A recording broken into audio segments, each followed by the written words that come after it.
Assalamualaikum warahmatullahi wabarakatuh.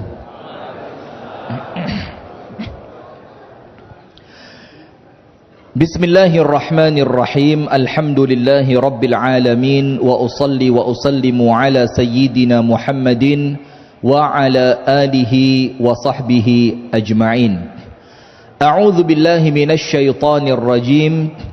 Ya ayyuhalladzina amanu taqullaha haqqa tuqatih. Monggo ibu-ibu bapak-bapak maju nggih, biar ibu-ibu bisa maju lagi.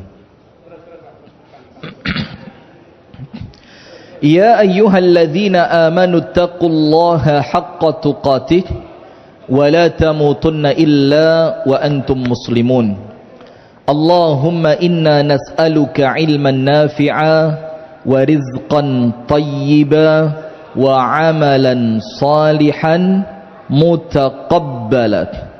Allahumma 'allimna ma yanfa'una wanfa'na bima 'allamtana wa zidna 'ilman wa hudan wa taufiqan, amin ya rabbal alamin. Hadirin sekalian, ibu-ibu dan bapak-bapak, jamaah pengajian rutin Masjid Namirah yang semoga kita bersama senantiasa dilindungi oleh Allah dari semua fitnah dan keburukan. Amin ya rabbal alamin. Alhamdulillah, kita bersyukur kepada Allah atas nikmat yang Allah karuniakan. Kemudian salawat beriring salam semoga tercurahkan kepada baginda Nabi besar Muhammad sallallahu alaihi wasallam. Terjebak dalam dua cinta. Saya langsung masuk ke materi. Tapi tentu yang kita maksudkan dengan materi ini untuk memberikan pemahaman yang benar kepada orang. Tiga yang belum tapi mulai kepikiran untuk selingkuh. Belum, tapi mulai apa? Kepikiran, mulai ada dorongan, mulai kepencut dengan lawan jenis yang tidak halal untuknya. Nomor satu. Nomor dua, untuk mereka yang sedang terikat dengan hubungan terlarang, artinya dalam kondisi sedang selingkuh. Sebenarnya materi ini saya tidak srek menyampaikannya di masjid, tapi karena faktor yang saya sampaikan tadi, maka mau tidak mau nggih, panjenengan tolong difahami dengan baik ya. Jangan sampai nanti ayo donasi kitab buat Ustadz Rifki kentean materi. Loh, ngawur, kitab di rumah yang belum dibaca wake. Maka yang kedua, untuk siapa materi ini? Untuk mereka yang sedang terjebak dalam hubungan terlarang. Dia punya pasangan yang sah, tapi dia juga menjalin hubungan dengan lawan jenis yang haram. Dan yang ketiga, untuk mereka yang telah lewat dari masa itu. Lewat dalam artian dua. Nomor satu, mereka yang telah lewat artine wis tobat. Atau mereka yang telah lewat itu mereka yang menganggap wah wis tuwek ra mungkin. Merasa dirinya sudah apa? Sudah tua. Sehingga dia mulai meremehkan dengan mengucapkan apa?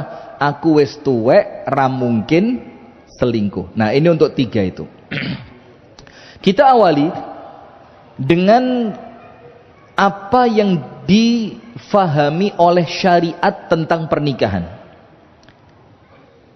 Nun sewu nggih. Coba saya pengen tahu, ini karena saya lihat rata-rata sudah nikah semua dengan penerawangan saya. Maka saya pengen lihat yang belum nikah, yang laki aja, perempuan tidak usah.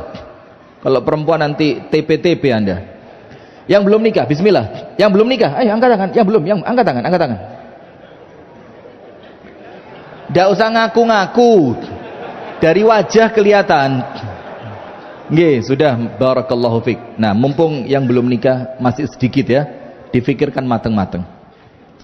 Apa pandangan syariat tentang pernikahan? Syariat ini hadirin memandang pernikahan yang pertama sebagai ibadah. Sebagai apa? Ibadah. Karena itu perintah Allah dan itu sunnah Rasulullah sallallahu alaihi wasallam. Ayat yang Allah firmankan, Wa ankihul ayama minkum was-salihina min ibadikum wa imaikum iyakunu fuqara yughnihimullahu min fadlih. Itu perintah Allah untuk pernikahan. Wa ankihul ayama minkum, nikahkanlah orang-orang yang siap di antara kalian, entah laki-laki ataupun perempuan.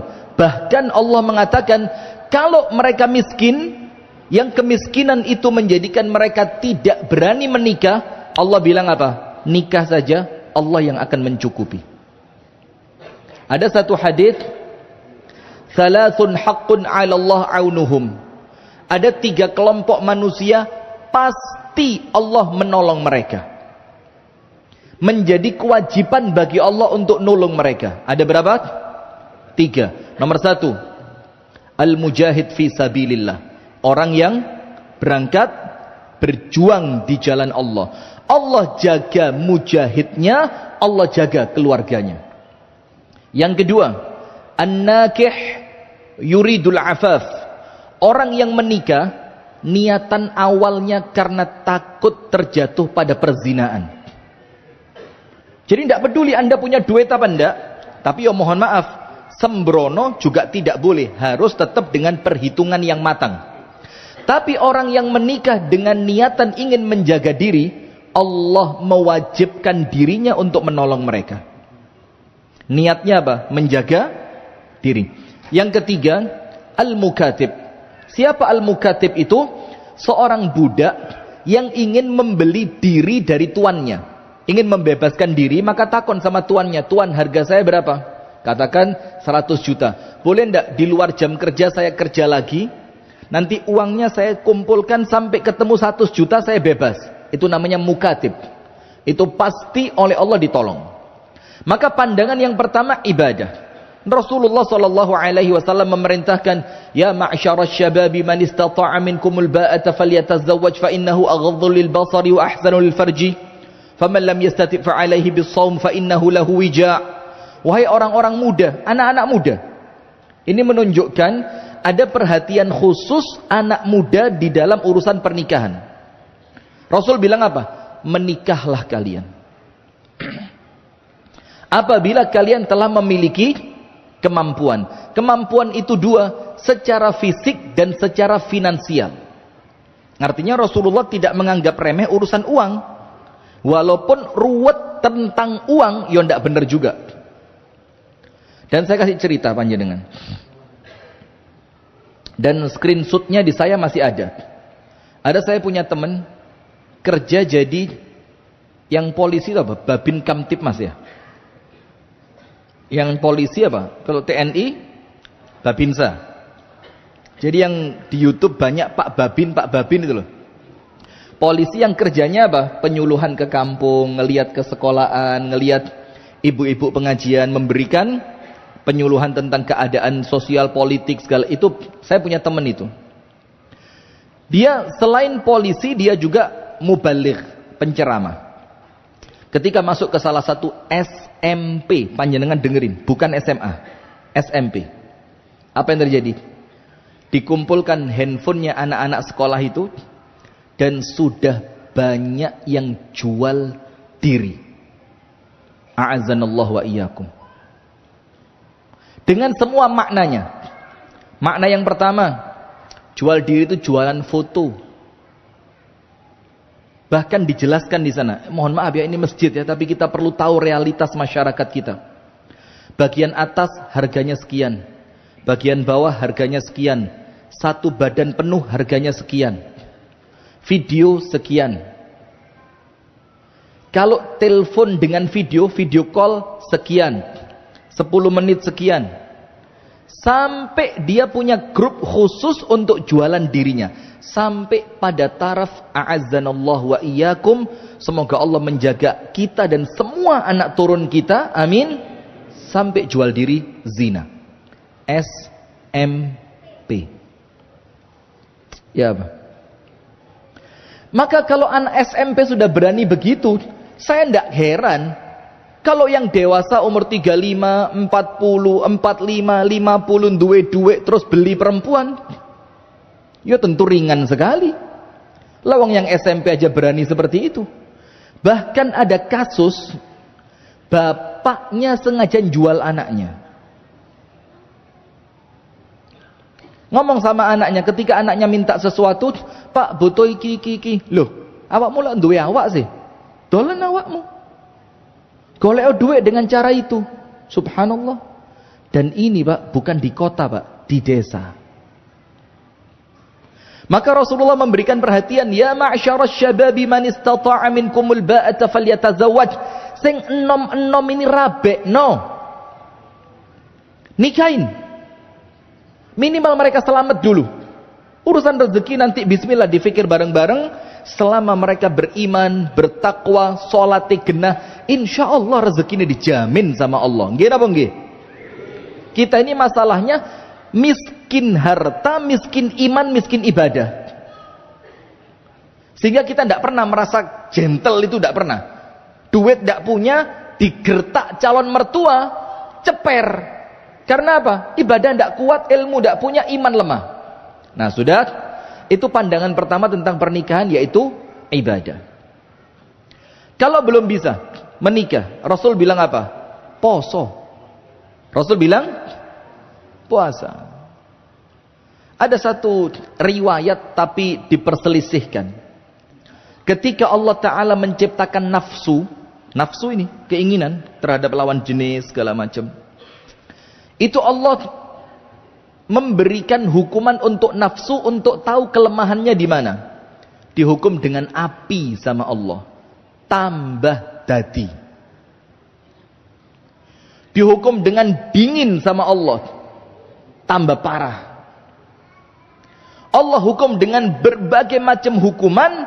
Ini bukan karena Allah tidak tahu, tapi Allah ingin menunjukkan sama kita cara menundukkannya bagaimana. Allah hukum nafsu itu oleh Allah tidak diberi makan. Apa yang terjadi? Tidak lama nyerah dia. Maka Rasul bilang kalau tidak mampu untuk menikah disuruh apa? Puasa. Kalau istri satu Anda anggap kurang, tapi Anda secara mental, spiritual, finansial belum cukup, tidak usah sok-sokan lah ngomong poligami. Poso mana? Sing sok-sokan. Lu poligami kan syariat, lu poso ya syariat. Betul Bu? Takbir. Tak belani Bu, jangan khawatir. Saya ustadznya ibu-ibu kok. Mari ngono diwalik pelan-pelan. Nah, sudah, itu pandangan syariat. Yang kedua, pandangan syariat tentang pernikahan. Syariat itu memandang pernikahan, Pak, amanah. Apa? Amanah. Berarti kalau ada suami gak belanjani istri, jangan takut. Dituntut nanti di hadapan Allah. Ada suami membiarkan istrinya tidak menjalankan syariat, jilbabe rang genah, kekancane rang genah, komunitasi rang genah, joget di pinggir embong pakai legging, dilihat orang lewat, di live-kan TikTok. Jangan takut, suami ditanya sama Allah nanti. Karena ini amanah. Maka Rasulullah bilang apa? Allah fin nisa. Takutlah kalian kepada Allah dalam urusan perempuan ini. Perempuan dalam hadis ini maksudnya siapa? Istri. Tapi tidak menutup kemungkinan disuruh hati-hati dengan perempuan secara umum. Nanti saya bacakan ucapan para ulama. Sampai Al-Imam Sa'id Ibnul Musayyib tahu. Tokoh tabi'in yang luar biasa. Sa'id bin Musayyib bilang apa? Setan itu kalau tidak bisa menggoda manusia lewat uang, tidak bisa digoda dengan cara gak sholat, sholatnya sergap, tidak bisa digoda dengan semua godaan, sholatnya genah, posone genah, ngajine genah, taklimnya genah, maka setan akan datang kepada orang itu lewat pintu perempuan. Maka jangan kaget kalau lihat orang, loh sholatnya api, yo istiqomah posoi, kok tetap? Karena kata Sa'id bin Musayyib apa? Setan itu kalau semua pintu tertutup untuk ganggu laki-laki, setannya masuk lewat mana? perempuan. Nah, saya lanjutkan dulu, cek urut, cek gak mencolot ya. Sudah? Maka Rasulullah bilang Allah fin nisa. Dalam riwayat yang lain, fattaqullaha fin nisa. Takutlah kalian kepada Allah dalam urusan perempuan atau istri kalian. Kenapa? Lihat, yang pertama, fa innakum akhadtumuhunna bi amanatillah. Kalian mengambil mereka dari rumah orang tuanya, itu amanat dari Allah. Bukan cuma amanatnya mertua loh ini. Amanat dari siapa? Allah. Maka panjenengan cek di YouTube. Ada video seorang bapak di Mesir nikahin anak perempuannya. Sebelum nikah, sebelum akad nikah, itu bapak ini ngomong sak dawan-dawan. Anak perempuan yang mau kamu nikahi ini, anak perempuan yang saya gendong mulai kecil sampai dia sekolah. Anak perempuan yang mau kamu nikahi ini, anak perempuan yang tidak pernah saya mengangkat suara di hadapannya. Anak perempuan yang mau kamu ambil dari rumah saya ini, anak perempuan yang tidak pernah saya pukul badannya. Anak perempuan yang mau kamu bawa ke rumah kamu keluarkan dari rumah saya ini anak perempuan yang saya kerja mati-matian untuk nyenengin dia. Anak perempuan yang mau kamu ambil ini, yang saya senantiasa beri apa yang dia minta. Dia adalah jantung saya. Dia darah saya. Menyakiti dia, kamu menyakiti saya. Jadi wong lanang sing kate ijab qabul iku ndredeg, Pak. Bukan cuma astagfirullah, astagfirullah, astagfirullah, asyhadu an la ilaha illallah wa asyhadu, terus mari ngono ijab qabul. Tidak ada sakral-sakralnya blas. Bahkan kadang-kadang gawe bahasa Arab yang ngomong ndak ngerti. Qabil itu apa? Yus pokok diurui ngono. Loh ya apa? Nah sudah, maka Rasul bilang fa innakum akhadtumuhunna bi amanatillah. Kalian berani ngambil dia, itu amanat yang Allah berikan. Dan ingat, amanat itu ada pertanggungjawabannya atau tidak? Ada. Jangankan Anda mengkhianati dia dengan selingkuh. Anda tahu kambing? Kambing tahu wedhus. Nggak usah jorit-jorit ngomong wedhus ya. Kambing itu sampai nanti di hari kiamat, hatta syatil jalha minasyatil qarna. Itu kambing yang tahu nyeruduk kancane dengan tanduknya, itu sama Allah dimintai pertanggungjawaban. Kambing sekedar apa? Nyerundul kancane. Apalagi seorang suami mengkhianati istrinya. Yang kedua, apa kata Rasulullah? Wastahlaltum furujahunna bikalimatillah. Kalian dihalalkan bersenang-senang jima dengannya, itu dengan kalimat Allah, yaitu kalimat ijab dan qabul. Itu nikah dalam pandangan syariat. Nomor 1 ibadah, nomor 2 apa? Amanat. Nomor 3 apa? Sebelum Anda berpikir untuk selingkuh ini. Nomor 3 apa? Pernikahan itu disebutkan oleh Allah dalam An-Nisa 21, mitsaqan ghalidha. Apa mitsaqan ghalidha itu? Janji yang Anda tanda tangan di atas materai dibanding kalimat Allah mitsaqan ghalidha, itu tidak ada apa-apanya. Dalam Quran jamaah, mitsaqan ghalidha itu di 3 tempat. Nomor 1, ketika Allah mengambil perjanjian dengan para nabi untuk menyampaikan risalah. Ketika Allah mengambil perjanjian dengan para nabi, perjanjian itu oleh Allah diakhiri dengan kalimat apa? Mitsaqan ghalidha. Yang kedua, perjanjian antara Allah dengan Bani Israel, yang kemudian gunung itu diangkat sama Allah. Di atasnya orang-orang yang sedang mengambil perjanjian dengan Allah tadi, yaitu Bani Israel. Kalau ingkar, jatuh itu gunung. Terus Allah tutup dengan kalimat apa? Mitsaqan ghalidha. Dan yang ketiga, An-Nisa 21. Allah menggunakan kalimat mitsaqan ghalidha itu untuk pernikahan. Maka Allah berfirman, "Wa kaifa ta'khudhunahu wa qad afdha ba'dukum ila ba'd." Bagaimana mungkin kalian akan mengambil mahar yang telah kalian berikan, sementara satu dengan yang lain di antara kalian sudah saling bersenang-senang?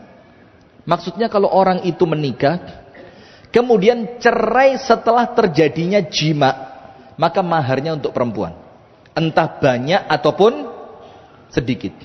Maka Allah tanya, kenapa kalian mau ambil mahar itu dari perempuan-perempuan yang lemah ini, sementara kalian telah bercinta dengannya, dalam tanda kutip. Kemudian Allah katakan, wa akhadna minkum mitsaqan ghalidhan. Dan kemudian telah diambil dari kalian itu perjanjian yang sangat kokoh. Lihat sekarang, Anda janji di atas materai saja, berani melanggar? Tidak berani. Padahal materai itu urusan apa? Dunia. Yang lek ono mblesete gak sepiro medeni. Paling denda kalaupun perdata, penjara kalaupun pidana. Setelah itu selesai. Tapi kalau kalimat mitsaqan ghalidha yang tembus ke akhirat ini, itu adalah kalimat yang Allah Ta'ala langsung yang akan tanya sama panjenengan, kok apa no bojomu? Kenapa kok larani bojomu? Kenapa kamu biarkan dia lepas jilbabnya? Kenapa kamu tidak memberikan nafkah yang cukup untuknya? Kenapa kamu pukul fisiknya? Sampai Rasulullah bilang apa? Kok ndak malu perempuan ini ya? Di siang hari dia pukul perempuannya seperti budak. Di malam hari dia gauli perempuannya seakan-akan ndak bisa lepas darinya. Kata Rasulullah, kok ajaib wong lanang iki. Ini kok kayak nyeneni wong lanang ya? Tenang Pak, sabar Pak ya, tidak usah tegang panjenengan ya. Sudah. Maka Allah bilang, pernikahan itu yang ketiga dalam syariat adalah apa? Perjanjian yang sangat kokoh. Sip. Sekarang kita masuk. Kenapa sih kok ada selingkuh itu kenapa? Yang pengalaman coba dijawab, ini mic dikasihin. Kenapa? Kok sampai ada kata selingkuh itu kenapa? Jawabannya ada beberapa. Tapi kalau jawab enak-enakan, kekanak-kanaan. Apa? Kekanak-kanaan. Belum dewasa dia. Sing digoleki mek senengi awake tok. Dia tidak mikir dampaknya anaknya kalau malu bagaimana. Dia tidak mikir dampak istrinya bagaimana. Kekanak-kanaan. Maka orang di dunia itu Pak yang dicari 4. Panjenengan cek keliling dunia ya papat iki. Ini sudah mujarab ini. Artinya sudah dicoba kemana-mana ya papat iki yang digolek. Bukan istri 4. La ilaha illallah. Saya wes serius diganggu. Saya kan sudah ngomong dari awal. Tolong saya jangan diganggu. 4 ini adalah kriteria apa yang dicari. Bukan istri. 4. Nomor 1. Orang itu di awal kehidupannya yang dicari cuma sing penting seneng. Apa? Seneng. Ndak mikir dari apa yang dia senengi dampaknya apa, ndak mikir. Anak kecil permen, seneng apa ndak? Ngerti anak kecil kalau permen bakal bikin giginya dia rusak? Ndak ngerti. Orang tua bilang, "Nah ojo, nah untumu rusak." Anak kecil bilang apa? Pokoknya minta permen. Karena yang dicari cuma apa? Seneng. Dan orang selingkuh itu Pak masih kekanak-kanaan karena yang dicari cuma seneng sama dia. Nomor 2 yang dicari apa? Bu, Bu, kenapa malam ini ramai sekali? Kenapa? Masya Allah, ini timnas main loh ini. Lawan mana sekarang? Cina ya? Lawan mana timnas ini? Tolong live score. Yang kedua, yang dicari manusia apa di dunia ini? Bahagia. Bahagia itu Pak, ndukure seneng. Saya kasih contoh. Saya tidak senang jalan-jalan ke mall itu, tidak senang saya. Saya mikir, delok apa di mall itu? Tersiksa. Delok tok ra kuat tuku. Maka banyak orang jalan-jalan di mall itu sok ratu. Ratuku. Apa? Ratuku. Gayane tok Masya Allah. Melbu mall. Metu. Tangan kosong. Bahkan kadang-kadang bontot cilok toko njobo. Sikit ndek tas. Sudah. Yang dua bahagia. Apa bahagia itu gini? Saya tidak senang ke mall. Blas. Dan saya tidak ketemu apa sih nikmatnya mall itu apa. Padahal saya di Jakarta 7 tahun, 8 tahun. Jadi kalau Anda tanya mall Jakarta, ya jangan meremehkan. Ya gak tahu melbu saya. Sudah? Tapi ada waktu di mana anak saya kepingin main ke playground. Tahu playground yang tempat main anak-anak itu? Yang ada macam-macam lah. Maka saya tidak senang, tapi saya korbankan. Saya tidak senang, tidak apa-apa. Tapi saya ngelihat anak saya senang, hati saya bahagia. Itu nomor 2, bahagia. Dan orang selingkuh, wallahi mustahil tidak cari bahagia. Carinya apa? Ya mek seneng tok. Dan seneng itu apa? Sesaat. Coba mikir, Pak. Hei, selingkuh-selingkuh gitu. Kok pas gak teko wong iki? Atau jangan-jangan tahu materinya apa ini ya? Wis gawe semene ae. Tadi ada satu saya ajak ke sini. Ayo ngaji, gak wis Ustaz, ndelok meneh tayangan ulang di YouTube. Kerasa kata dikeplaki gitu. Masya Allah. Nomor 2 bahagia. Nomor 3 apa? Tenang. Nomor 3 apa? Tenang. Panjenengan tahu Jenderal Polisi Susno Duaji? Pelan-pelan kok saudara Pak. Saya tidak nyindir panjenengan, sabar. Itu sekarang tinggalnya di mana? Di desa, di kampung, nanem kates, nanem durian, nanem ini. Untuk beliau, Pak, ya bukan kelasnya seharusnya. Tangannya kotor kena tanah, megang pupuk kandang, kemudian harus kotor-kotoran kena matahari, pulang dalam keadaan tubuh berkeringat. Jane lek gak gelem ngono ya iso. Tapi beliau bilang apa? Saya tenang. Orang yang hiruk pikuk kota, apapun yang dia cari ada. Kalau masuk desa ya apa? Kok ayem yo? Kok nikmat ya? Bahkan sekarang jujur aja, panjenengan kalau lihat video-video tahun awal-awal 90-an, apalagi yang gambar musola elek, terus ada tarhimnya, assalatu wassalamu alaik. Kepikiran masa kecil yang tenang enggak? Mana sekarang tenangnya itu? Hilang, kakean dosa. Loh, ini podo kabeh, saya podo, panjenengan podo. Nomor 3, tenang. Nomor 4 yang paling dicari puncaknya apa? Selamat. Puncaknya apa? Selamat. Wis soro rapopo. Gak seneng rapopo. Gak bahagia rapopo. Atiku gak tenang rapopo. Yang penting aku selamat. Itulah maka ucapan antara kita kalau ketemu, assalamu alaikum. Karena puncak yang dicari itu selamat tadi.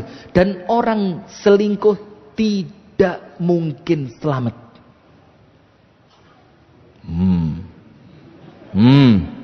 Gak usah mendelik-mendelik, biasa aja.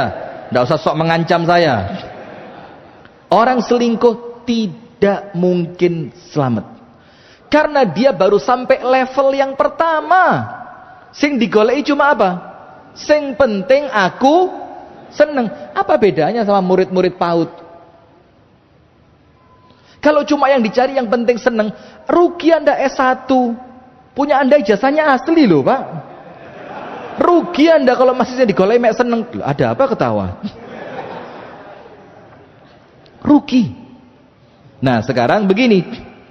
Apa faktor kok orang itu selingkuh? Nun sewu nggih, Pak.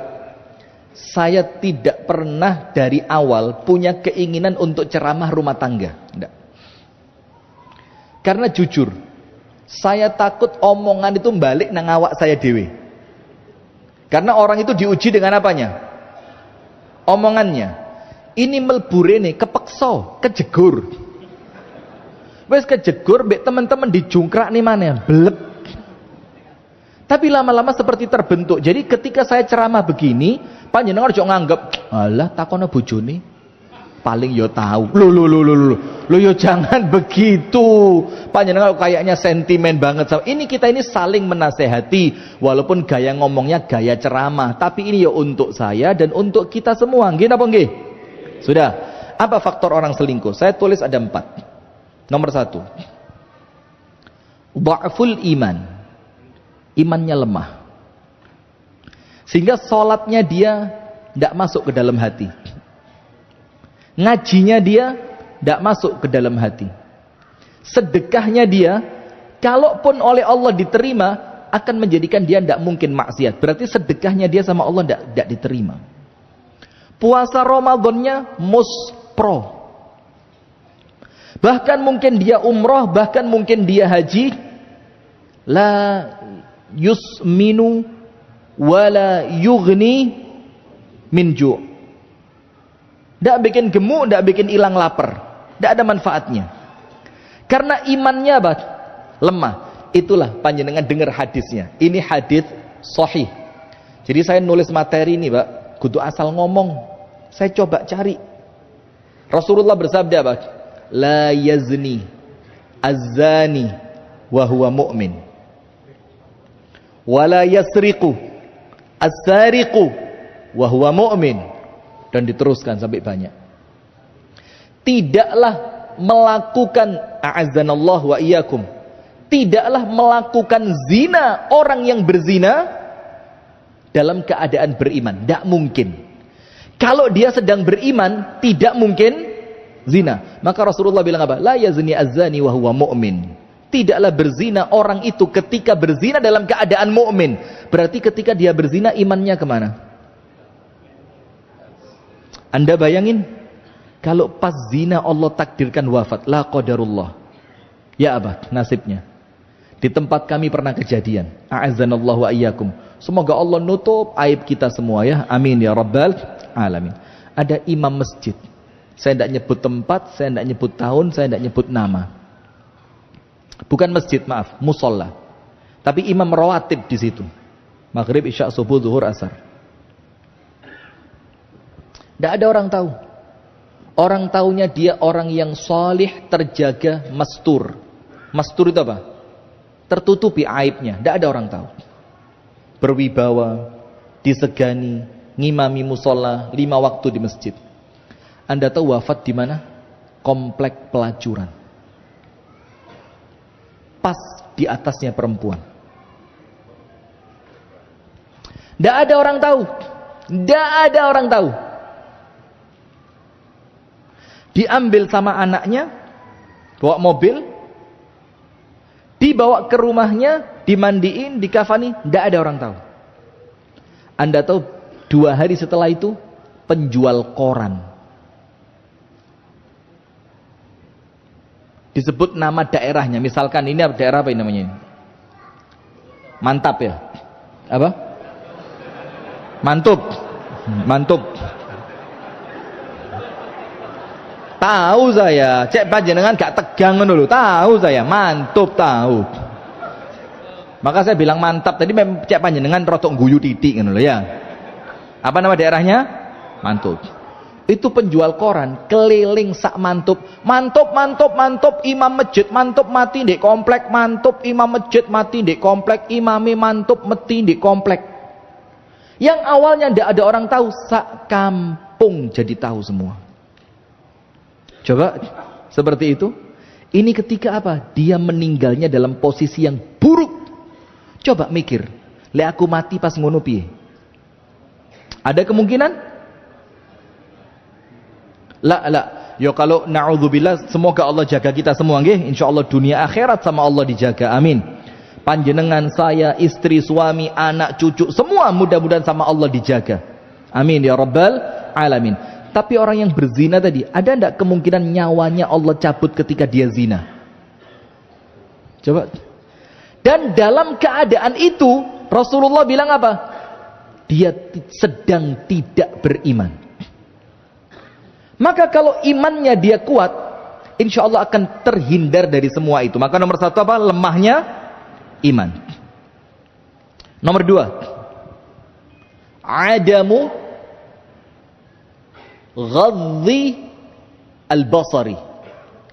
Dia tidak mencegah diri dari awal, maka dia melalaikan yang namanya ghaddul basar. Ghaddul basar itu apa? Ghaddul basar itu apa? Menundukkan pandangan. Panjenengan buka dalam surah An-Nur ayat 30 dan 31. Sebenarnya jamaah, ini saya sampaikan intermezzo, iklan. Langsung mencolot ke materi ini, ya ndak pas juga. Karena apa? Mesti ada awamil. Awamil itu faktor yang awalnya. Faktornya apa? Memang jane wong wedok dikon di omah lah kok malah metu. Itu kan faktor. Orang laki ndak boleh ikhtilat lah kok malah sak kantor campur lanang wedok. Itu kan faktor. Termasuk faktor yang lain apa? Dilarang memakan harta haram lah kok saya kecampuran haram. Karena harta haram itu akan mengantarkan pada kemaksiatan. Itu awal-awalnya. Tapi kita masuk ke materi ini langsung ya. Sudah? Yang kedua, dia tidak melakukan yang namanya ghaddul basar. Termasuk ghaddul basar itu nun sewu nggih, bapak-bapak, mas-mas, Mbah Kung, ketika panjenengan buka medsos yang ngelihat selebgram seksi dengan tato di bagian pundaknya, dengan tato di bagian punggungnya, dengan tato di pahanya, akhirnya apa? Mulai muncul yang namanya apa? Jangan terlalu tinggi Pak, medeni Pak, imajinasi. Ya sudahlah, tidak apa-apa lah ya. Mulai muncul imajinasi, bayang no. Sampai saya punya jamaah pengajian tanya, Ustadz, bagaimana hukumnya disuruh tato sama suami karena suami saya seneng dengan perempuan tatoan, angsal boten. Saya bilang apa? Bu, Anda salah tanya kayaknya Bu. Iki jamaah ngaji, istiqomah ngaji. Saya apal betul sama orang ini. Pertanyaannya apa? Karena membelani suami yang seneng perempuan tatoan, itu dia sampai tanya, boleh ndak Ustadz saya pakai tato supaya suami saya seneng? Karena awalnya apa? Suaminya ndak pinter. Meripate. Oh, jerit ibu-ibu. Oh, so. Kaget Anda ngelihat saya mendelik ya. Aku lagi mendelik ya medeni juga. Buka YouTube, buka Instagram, apalagi? Lo kok tahu? Apalagi? TikTok. Tidak mau ghaddul basar. Nanti dalilnya biar kita mempersingkat waktu, panjenengan buka An-Nur 30-31. Surat apa? An-Nur 30-31. Allah memberikan urutan. Urutannya apa? Ghaddul basar, menundukkan pandangan. Baru kemudian apa? Kemaluan yang terjaga. Kalau kita mau balik strukturnya, berarti orang yang kemaluannya tidak terjaga, pintu awalnya apa? Pandangan. Sampai dibilang pandangan itu adalah panah beracunnya siapa? Setan. Maka ojo gampang-gampang membiarkan suami sak kantor mbek wong wedok, membiarkan istri sak kantor mbek wong lanang. Itu mungkin awalnya ndak, ora mungkin Mas. Loh, panjenengan bilang orang mungkin, setannya bilang apa? Tak enteni luputmu. Duh, jujur Pak, Bu, ada ndak orang di antara kita ini niat dadi wong elek? Ada ndak? Ndak ada. Terus kenapa ndak punya niat dadi wong elek kok moro-moro elek? Ya itu tadi, setan itu mbisi titik gal titik, sedikit demi awalnya mek ngobrol tok. Alah ngobrol biasa. Mulai nanti berikutnya ditambahi nomor HP-mu piro. Nanti muncul lagi, mulai tak barengi sampai halte. Nanti muncul lagi, makan siang bareng yuk. Dan saya punya video dari orang yang terpercaya, seorang ustadz di Jakarta. Itu nun sewu nggih, sekarang itu ada namanya apa? Tadi ngomong gak pantas masjid, gak diomong kok ini yo materi kita, tapi panjangan jangan salah paham nggih. itu istirahat makan siang tapi ngamar. Istri tahu apa tentang ini? Suami tahu apa kalau istrinya bakal seperti itu? Wong ngomongnya apa? Kerja. Wong istirahat siang paling cuma setengah jam sampai 1 jam. Apa yang bisa mereka lakukan coba? Tapi kalau setan sudah bisi, tidak ada yang tidak bisa. Tidak ada yang tidak bisa. Awalnya apa? Tidak memenuhi perintah Allah untuk ghadul basar. Akhirnya kemaluannya tidak terjaga. Faktor yang ketiga, ikhtilat. Ikhtilat itu apa? Bercampurnya laki perempuan yang bukan mahram. Tapi kita sekarang mau ngomong, ya rada ewet. Kenapa? Kita ini dalam kondisi yang tidak ideal. Maka kalau kita ceramahkan seperti ini, kesannya apa? Uripon di Arab ae. Gitu loh. Kesannya apa? Wong Arab ae saiki ra ngono kok. Loh. Jadi kesannya tolak ukur bener salah itu bukan lagi syariat, tapi apa? Arab. Saya pertama kali ketika di bandara Madinah, itu ada petugas imigrasi perempuan, itu nangis saya, Pak.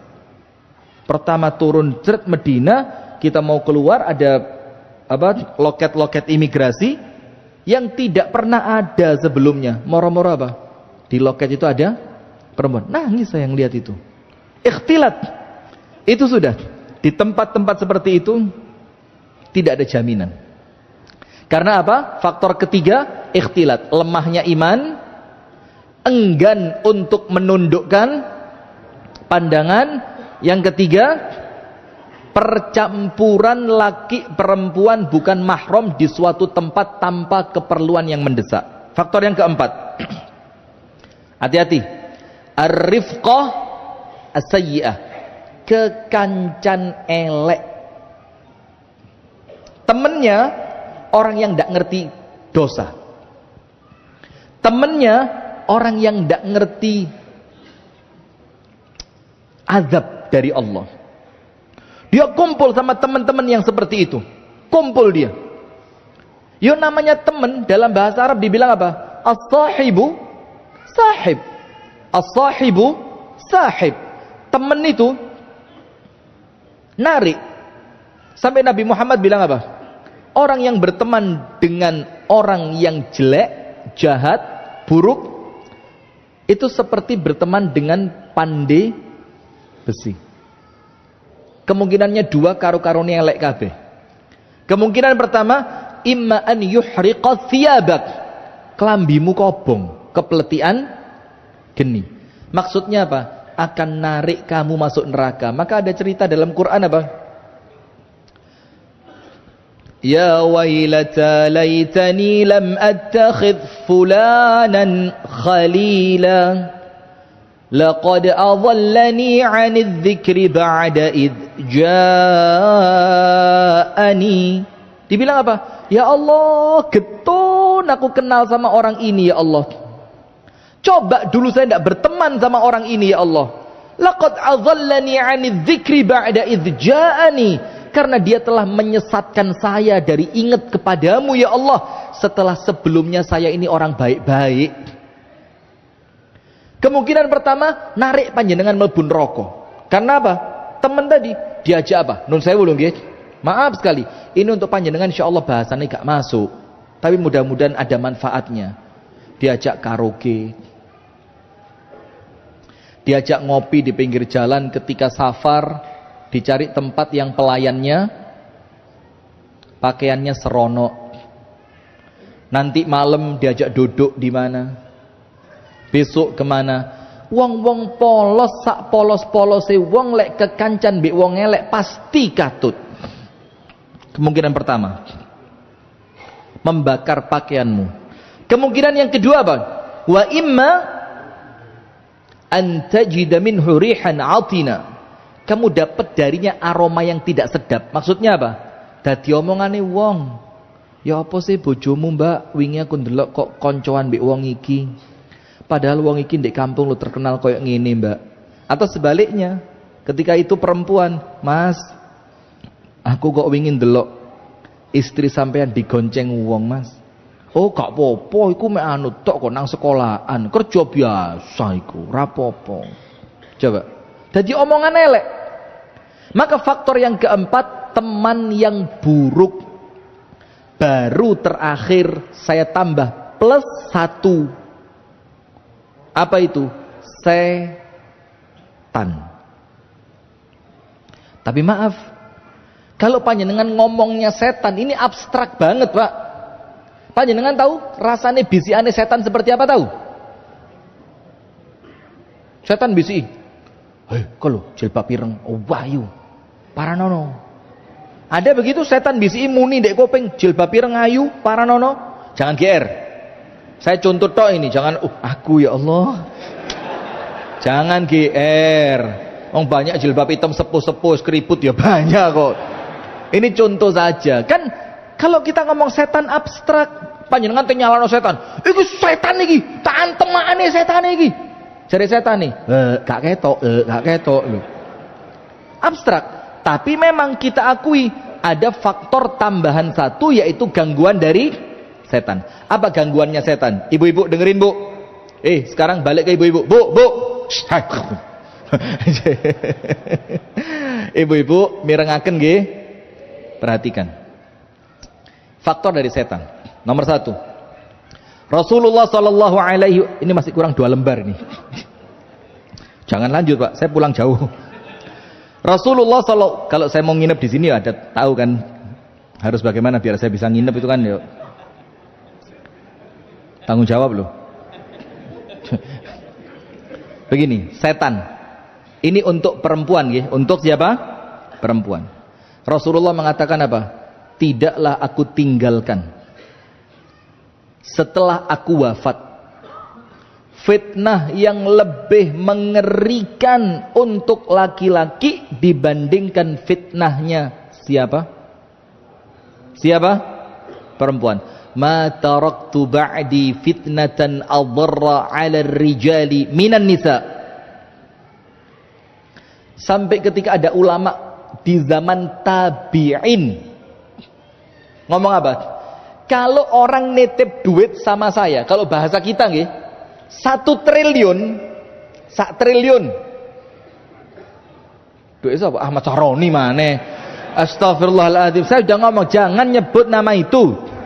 Kesian editor lho, Pak, nggak musak ya angel itu. Sudah?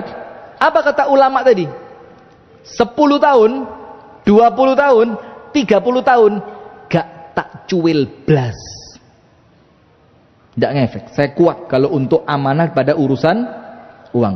Tapi beliau bilang apa? Walau turiktu amama imra'atin laharabtu. Tapi kalau aku ditinggal bareng perempuan, atau bahasanya dikasih amanah, dititipi wong wedok, baru sak kedipan mata tak tinggal melayu. Kenapa? Medeni. Loh, medeni itu jangan dianggap hantu. Lah medeni maksudnya apa? Fitnahnya terlalu besar. Perempuan itu, Bu, jangankan wajahnya, kukune lo medeni. Maka sekarang kan banyak foto profil WA. Perempuan bukan masang wajahnya, masang apanya? Jarinya yang lentik. Kemudian ujungnya dikasih pacar warnanya merah kecoklat-coklatan. Di sini ada cincinnya, kelihatan indah. Loh, ojo tangane, jempol siki lo nggari wong lanang ngiler. Nah, maka perempuan itu ya sing ngerti, Bu. Panjenengan jangan hanya menyalahkan laki-laki ketika telah terjadi, tapi panjenengan nggih bantu ini wong lanang-lanang, kami ini panjenengan bantu. Bagaimana caranya biar itu tidak terjadi? Perempuan introspeksi, laki-laki juga jaga diri. Maka Rasulullah bilang, tidaklah ada fitnah yang lebih besar yang aku tinggalkan setelah aku wafat untuk laki-laki sedahsyat fitnahnya siapa? Perempuan. Dalam hadis yang lain Rasulullah bersabda, ad-dunya hulwatun khadirah wa innallaha mustakhlifakum fiha fattaqud dunya wattaqun nisa fa inna awwala fitnati kanat fi bani Israel kanat fin nisa, atau kama qala Nabi. Rasul bilang dunia itu memang kelire ijo rasane legi. Dunia itu apa? Kelire ijo, ijo itu nyenengin apa ndak? Panjenengan kalau ke gunung lihat ijo-ijoan asik kan? Panjenengan jalan ke desa, ada orang baru nanem padi, baru masuk pekan kedua, pekan ketiga, asik tidak dilihat? Enak, mata kita seneng. Dan rasanya apa? Hulwa, legi, manis. Dan Allah meletakkan kalian di sana untuk melihat apa yang kalian lakukan. Terus sama Allah ditutup bagaimana? Sama Rasulullah ditutup bagaimana? Fattaqud dunia, hati-hati yo terhadap dunia. Moro-moro, setelah ngomong dunia, tidak ada angin, tidak ada hujan, Nabi Muhammad ngomong tentang perempuan. Fattaqud dunia wattaqun nisa. Takutlah dunia plus takutlah kalian kepada fitnahnya perempuan. Karena apa? Karena fitnah yang pertama kali merusak Bani Israel sampai rusak serusak-rusaknya itu awalnya karena siapa? Perempuan. Dan ibu-ibu tahu bu, fitnah perempuan pertama di Bani Israel apa? Ayo yang tahu, angkat tangan. Fitnah pertama perempuan Bani Israel apa? Ibu-ibu, jangan laki-laki, ibu-ibu. Lek wong lanang saya tahu pinter-pinter ini. Jelas iki ngelontok kabeh ini. Waslu asy'ari, nyambung rambut. Nyambung rambut. Itu fitnah pertama kejadian di sana. Sampai akhirnya berlanjut, rusak kabeh entek waktune. Sudah, saya lanjutkan. Kemudian, yang ketiga, nomor satu tadi apa? Perempuan itu fitnah yang paling besar. Yang kedua, fitnahnya Bani Israel yang pertama terjadi karena perempuan. Yang ketiga, al-mar'atu auratun. Rasulullah bilang perempuan itu apa? Aurat. Rasul tidak ngomong wajahnya, tidak ngomong betisnya, tidak ngomong lengannya, tidak ngomong lehernya, tidak ngomong rambutnya. Rasulullah bilang perempuan. Al-mar'atu auratun. Perempuan itu aurat. Maksudnya Rasul apa? Jilbab terbaik kalian wahai perempuan, kalau kalian tahu bahwa kalian itu aurat, tutuplah dengan tembok rumah kalian.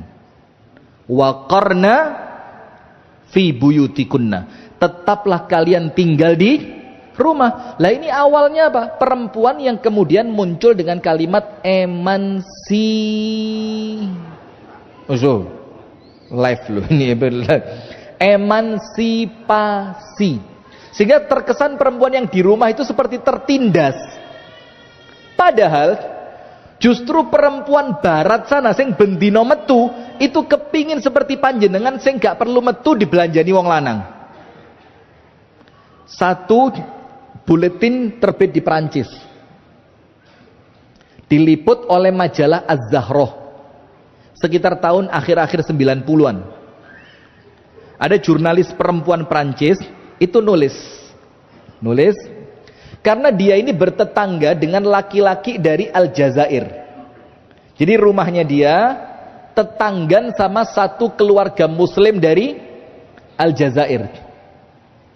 Diperhatikan sama perempuan Prancis tadi, kok asik yo rumah tangga muslimah ini yo. Perempuannya ndak keluar, kalau keluar tertutup, terjaga. Ketika dia perlu sesuatu, suami yang mengantarkan. Ketika anak-anaknya mau sekolah, dia dicium tangan dan keningnya. Dia tidak membuka pintu untuk lelaki manapun kecuali suaminya. Itu dia jadi pandangan rutin dia setiap hari selama bertahun-tahun. Sampai terakhir perempuan Prancis ini nulis apa? Da'ani aish ma'a usrah muslimah sittata ashhur thumma qtuluni. Dia nulis begitu. Supaya saya ini lego, kering hati saya ini terbayarkan, biarkan saya hidup bersama keluarga muslim 6 bulan tok. Setelah itu terserah, kalian mau bunuh saya, bunuh saya. Karena apa? Dia merasakan yo iki yang dicari perempuan itu yang ini. Yang dimuliakan, di rumah, tertutup, terjaga, ngomongi gak cerawak. Panjenengan ngerti cerawak ndak orang Lamongan? Cerawak paham ya? Cerawak itu kalau bahasa Inggrisnya itu celometan. Cuawak. Cuawak ya, sini cuawak. Ngomongnya sak karepe, dhewe ndak punya malu. Nah, sekarang begini.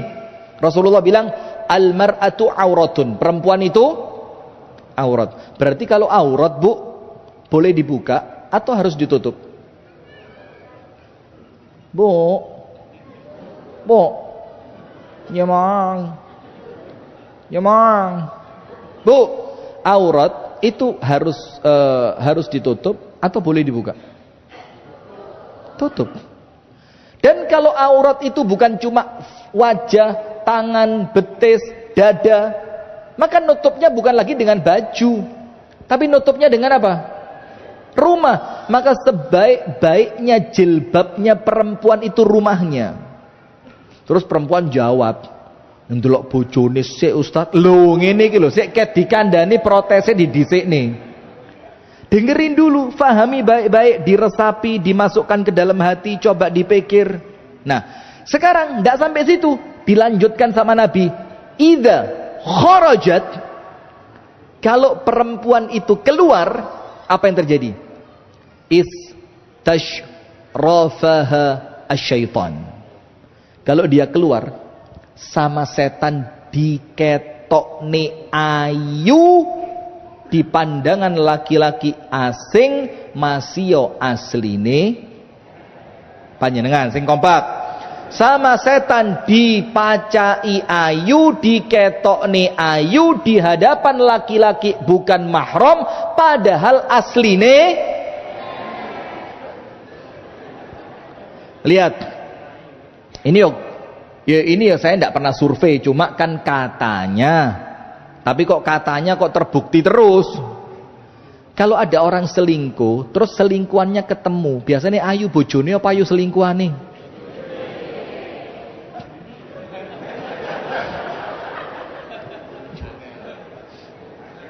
Coba jawab jujur aja, tidak apa-apa. Saya tidak menuduh panjenengan kok.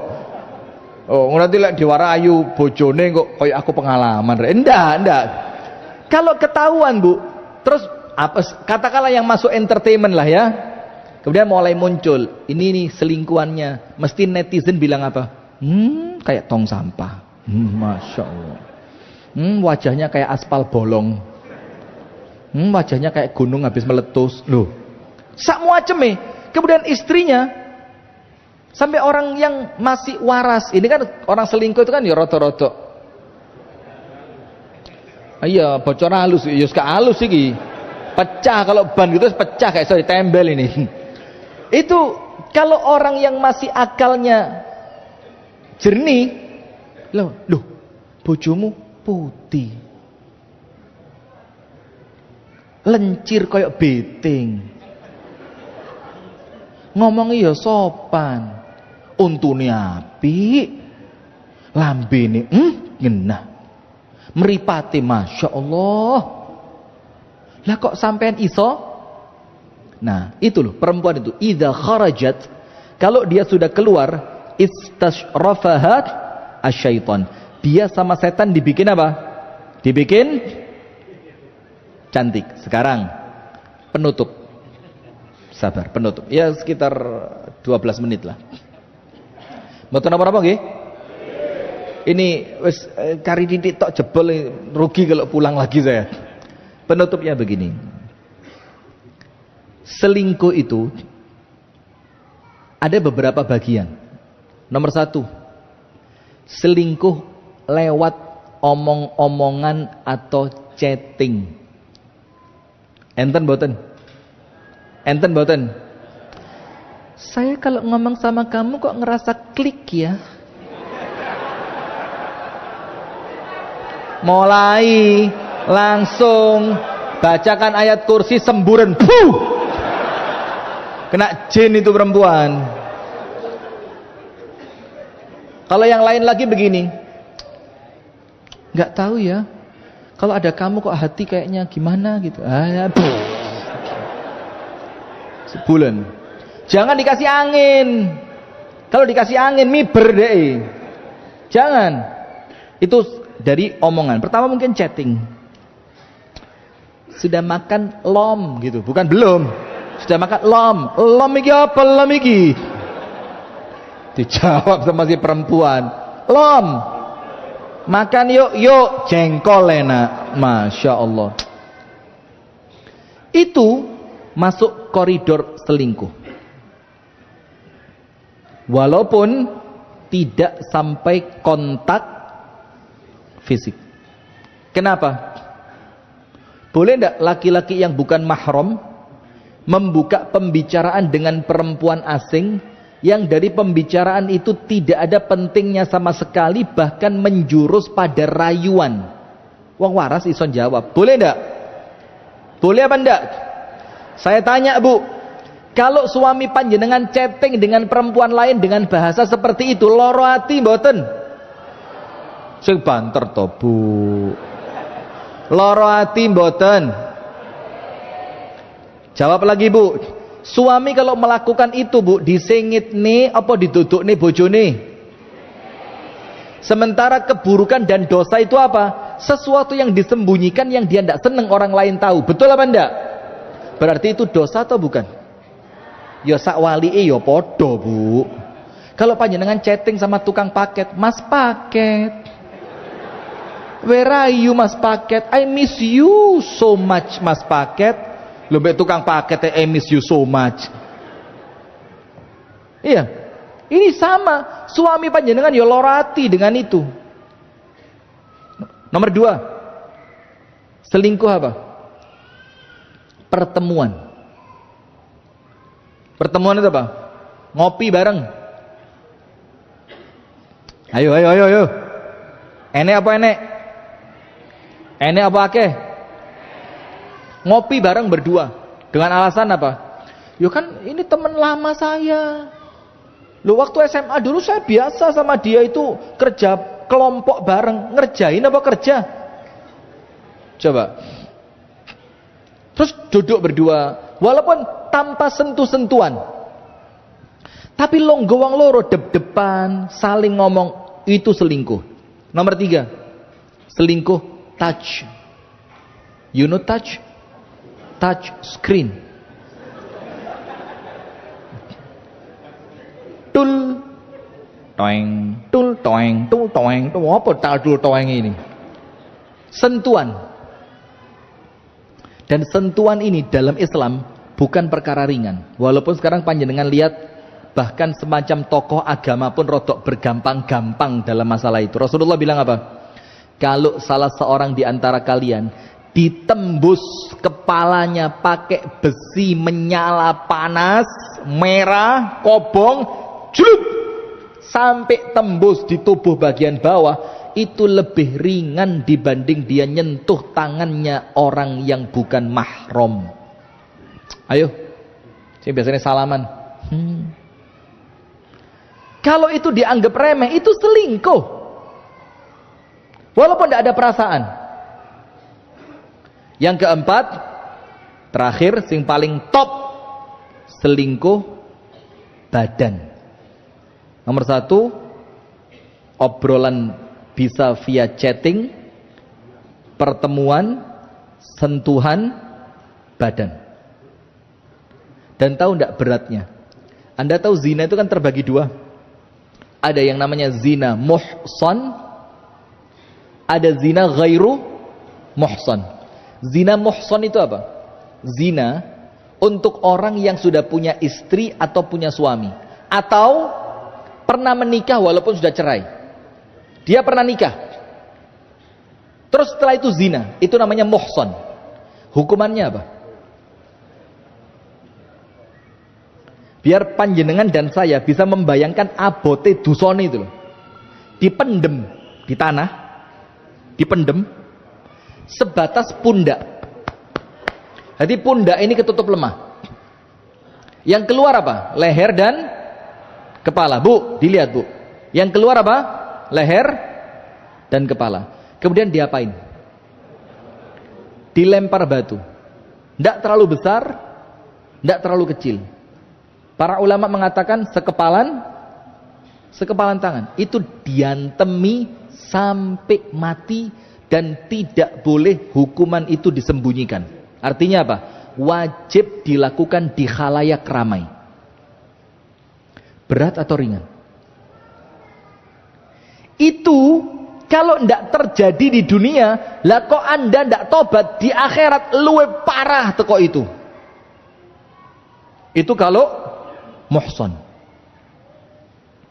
Dan sekarang maaf, kasus-kasus perzinaan yang terjadi itu rata-rata orang yang beristri dan bersuami. Di YouTube sampai malu lihatnya, delok isin. Kita lihat itu sambil apa? Ya Allah, kok wedi ya Allah, jagalah ya Allah, jaga ya Allah. Suami menggerebek istrinya berduaan di hotel dengan teman sekantornya. Istri menggerebek suaminya di hotel dengan asisten pribadinya. Coba. Itu dirajam. Berat. Kalau itu tidak kejadian di dunia, plus wongnya gak tobat, di akhirat Anda kira ringan? Tidak ada. Akhirat wala azab. Dalam surat Al-Qalam begini. Kadzalikal azab wala azabul akhirati akbar law kanu ya'lamun. Itulah azab dunia kata Allah. Terus Allah bilang tentang azab akhirat apa? Wala azabul akhirati akbar. Azab akhirat jauh lebih besar. Kalau mereka tahu dan ngerti itu. Maka kalau mereka takut dirajam, akhirnya mereka tidak berzina. Misalkan hukum rajam itu diterapkan. Ada ndak orang berani zina? Ndak akan. Paling 1-2 orang jadi contoh, mari ngono liyane keweden. Iya apa ndak? Kalau azab dunia bikin panjenengan tidak berani berzina, maka seharusnya azab akhirat lebih menjadikan Anda takut untuk berzina. Kalau zina ghairu muhsan, dicambuk. Berapa kali cambukan? 100. Panjenengan tahu 10 kali cambuk saja melepuh kulit itu. 10. Bah! Dan nyambuknya bukan seperti yang kita lihat di hukum Islam di Aceh itu, yang tak. Nyambuknya nyambuk tenanan. Itu ping 100. Imam Ahmad saja diceritakan 8 kali cambukan pingsan, 8 pingsan. Iki 100. Dan kapan diteruskan 100? Lek wonge tangi. Jadi misalkan dicambuk, ternyata 5 cambukan pingsan, dibiarin, kasih minum, dicek kesehatannya, diberdirikan lagi, tambahi mana, pingsan lagi sampai tuntas 100. Enteng napa abot? Mana orangnya? Dasar dingkluk. Digoleki malah dingkluk. Berat ini.